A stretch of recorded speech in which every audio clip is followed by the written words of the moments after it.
வாங்க குட்டிஸ்களா, காட்டில் நடந்த நல்ல நட்பு கதைகுள்ள போகலாமா? ஒரு பசுமையான அழகான காட்டில் சுட்டி குரங்கு, வேகமான முயல், அன்பான கரடி, பெரிய மனசு கொண்ட யானை, அமைதியான ஆடு இவர்கள் எல்லோரும் நல்ல நண்பர்களாக சந்தோஷமாக வாழ்ந்து வந்தார்கள். அந்த காடு எப்போதும் பசுமையாக இருந்தது. பறவைகள் பாடின, மரங்கள் நிழல் கொடுத்தன, ஓடை சத்தமாக ஓடியது. ஆனால் ஒரு நாள் கடும் வெயில். மழை பெய்யவில்லை. ஓடை உலர்ந்தது. குளங்கள் காலியானது. காட்டில் கடும் வறட்சி வந்தது.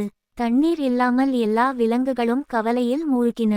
அப்போது வேகமான முயல் சொன்னது, நான் வேகமா ஓடி தண்ணீர் இங்க இருக்கு பார்க்கிறேன் என்று அது தூரம் ஓடிவிட்டது. சுட்டி குரங்கு, நான் மரம் மேலே ஏறி தூரமா பார்க்கிறேன் என்று உயரமான மரத்தில் ஏறி சுற்றி பார்த்தது. அன்பான கரடி முன்வந்து, நான் என் பெரிய சக்தியால் புதர்கள், கற்கள் எல்லாம் அகட்டி பாதை சுத்தம் பண்றேன் என்றது.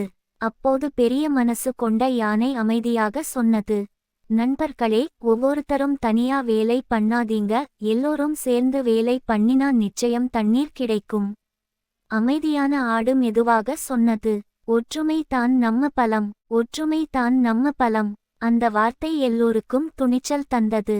அனைவரும் சேர்ந்து ஒரு திசையில் தேட ஆரம்பித்தார்கள். ஆடு தண்ணீரின் வாசனையை உணர்ந்து சரியான இடத்தை காட்டியது. சில நேரம் கழித்து அவர்கள் முன் ஒரு பெரிய குளம் தெரிந்தது. அனைவரும் மகிழ்ச்சியில் குதித்தார்கள். அந்த குளத்திலிருந்து தண்ணீர் குடித்து தங்கள் தாகத்தை தீர்த்தார்கள். சில நாட்களில் காடு மீண்டும் பசுமையாக மாறியது. வறட்சி போய்விட்டது.